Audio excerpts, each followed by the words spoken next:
Olá pessoal, bom, eu sou o Antônio Tabet, isso aqui é Eu Mara sou Luque. Mara Luque. A gente está aqui no cenário do Segunda Chamada do My News e a pergunta que a gente queria fazer é a seguinte: até agora esse governo Bolsonaro não tem precisado de uma oposição.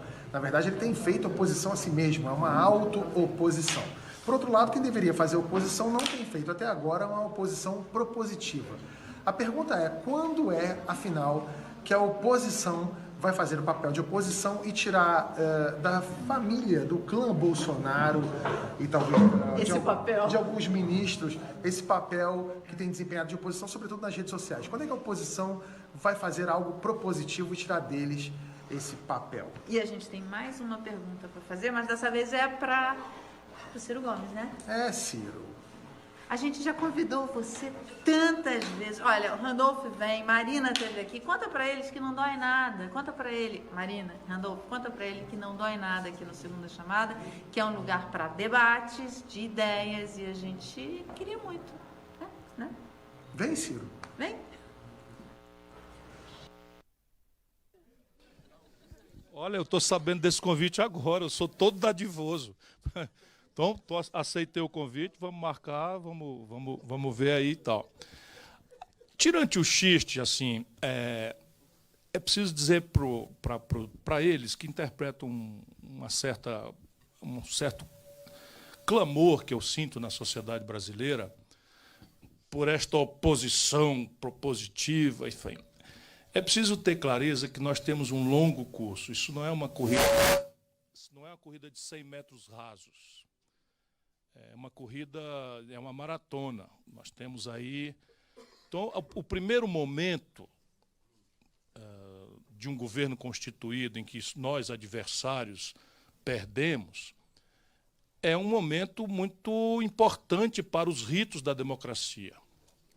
Então, por exemplo, eu, e a Marina dirá por si, mas eu cumprimentei o Bolsonaro, não pessoalmente, mas cumprimentei aí pela imprensa, desejei boa sorte a ele e filo do meu sincero coração, porque acredito que um desastre muito grave do governo Bolsonaro, que infelizmente está se desenhando, não ajuda ninguém, não é bom conselheiro para nada, né?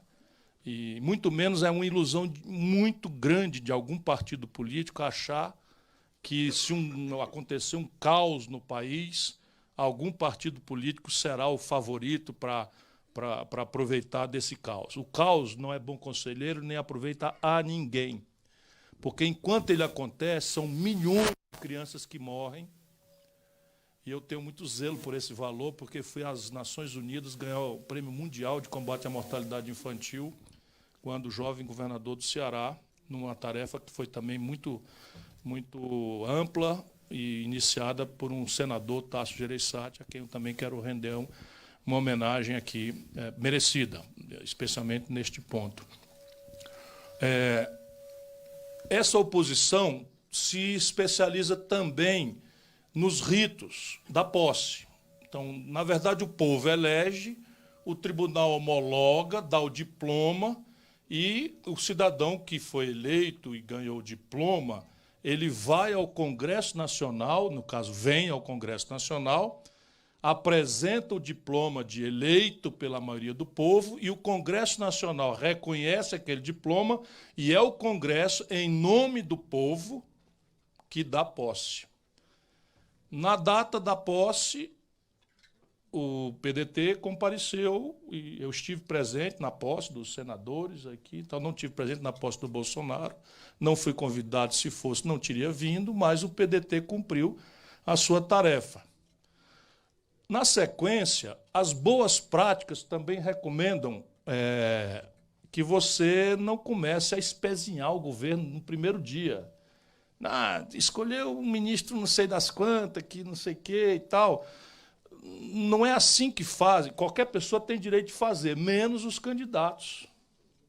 Os candidatos têm que ter uma certa dignidade, uma certa nobreza, não é, de dar um tempo. E no mundo isso também está muito bem manualizado, digamos assim. Você dá 100 dias. Então você reconhece, deseja boa sorte e dá 100 dias. Foi o que eu fiz. salvo no espasmo entreguista, não é, que ameaçou o Brasil de entrar numa guerra com a Venezuela, que foi precoce, eu tive que falar claro, e no crime de lesa pátria, que a história registrará, que foi a entrega da Embraer à Boeing, vocês não têm ideia do que é que isso significa. Um dos 4 potenciais complexos industriais em que o Brasil tem notória potencialidade de vantagem comparativa global, um dos últimos 4, é o complexo industrial militar. Supondo, e o nosso Projeto Nacional de Defesa, que foi amplamente discutido, deixa muito claro, que o Brasil daria prioridade a um conjunto de providências de grande efeito civil, especialmente em emprego na indústria. Um deles era o submarino nuclear da Marinha, um conjunto de artefatos que os militares do Exército, da Força Terrestre, optaram, em vez de ter um projeto, eles optaram por várias coisas, mísseis de curto alcance, uma série de coisas que está sendo executado, e o projeto do caça brasileiro, o Gripen, que é sueco, porém nacionalizado brasileiro, porque a Suécia transferiu, e acho que isso vai dar para trás, 100% do pacote tecnológico, permitindo ao Brasil produzir aqui um caça de altíssima linhagem, com efeitos civis absolutamente extraordinários em microeletrônica, enfim, potenciais assim, incalculáveis. E também o Brasil tinha acabado de amadurecer o KC-390, que é uma joia tecnológica de um supercargueiro militar, totalmente nacional, o projeto da engenharia brasileira, e que esmagaria o Hércules C-130 da Boeing, no mercado anual de 20 bilhões de dólares. Essa gente entrega, não é? Essas coisas todas. Então, salvo essas 2 providências que eu achei que minha consciência dava, eu aguardei os 100 dias e estou propondo um outro caminho de fazer oposição. Ao invés desse negócio de tchutchuca, tigrão, de deboche, não sei o que e tal, eu acho que é necessário racionalizar o debate. Porque se nós aceitarmos a tática deles de irracionalizar o debate a cada momento de dificuldade política, eles ganham. Por quê? Porque eles já estão muito bem assessorados, porque eles estão com todo o aparato de propaganda hoje da estrutura do Trump, está todo aqui no Brasil, inclusive dando entrevista, um tal Bannon.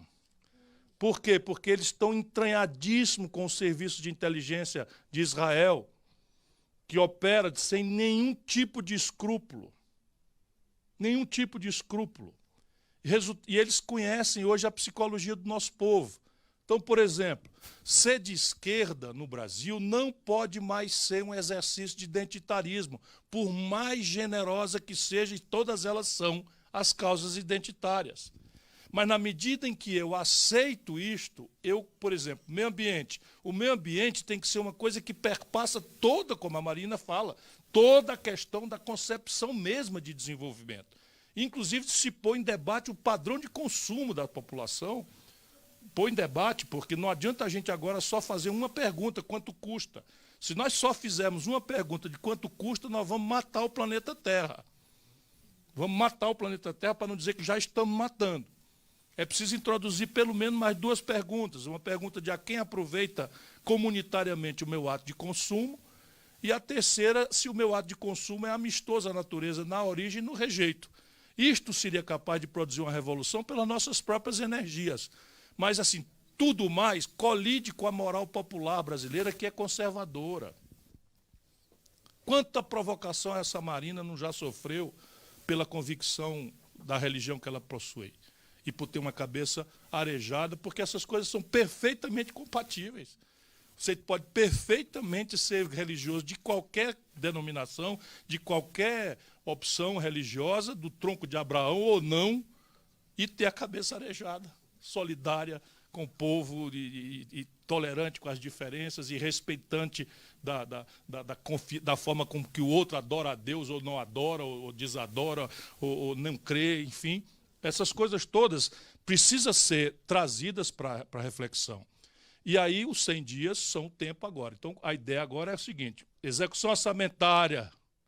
Aí o povão vai, diabo é isso aí? É o seguinte, é o dinheiro. Tu acha que o prefeito da tua cidade diz que a prioridade é a educação, e quando ele vai distribuir o dinheiro, ele não bota titica assim na educação e bota tudo acolá em mordomia? Tu acha que ele está mentindo ou falando sério para ti? Todo brasileiro entende isso, por mais dificuldade que possa ter. E essa é a nossa ideia do Observatório Trabalhista, é instrumentalizar o nosso povo para que ele seja defensor de si próprio. Se não, vejamos, cai 15% a popularidade do presidente em 3 meses. No dia que cai isso, ele diz que é preciso comemorar a Revolução de 64. Causou um grave constrangimento nos militares que adorariam que esse assunto fosse esquecido. Adorariam, eles adorariam porque é muito constrangedor. Hoje estão liberados documentos horrorosos, constrangedores, não só das barbaridades que cometeram, mas ao fato de que havia dinheiro sujo dos americanos, havia um estacionado na Baía de Guanabara, um porta-aviões americano pronto com a conivência de alguns militares brasileiros, poucos que sabiam, de deixar uma potência internacional intervir aqui. Nenhum relatório deles falava de ameaça comunista de verdade, era tudo mentira. Não é? Então essas coisas todas estão prontas para a gente fazer. E agora para frente você vai ver como é que se faz uma oposição propositiva.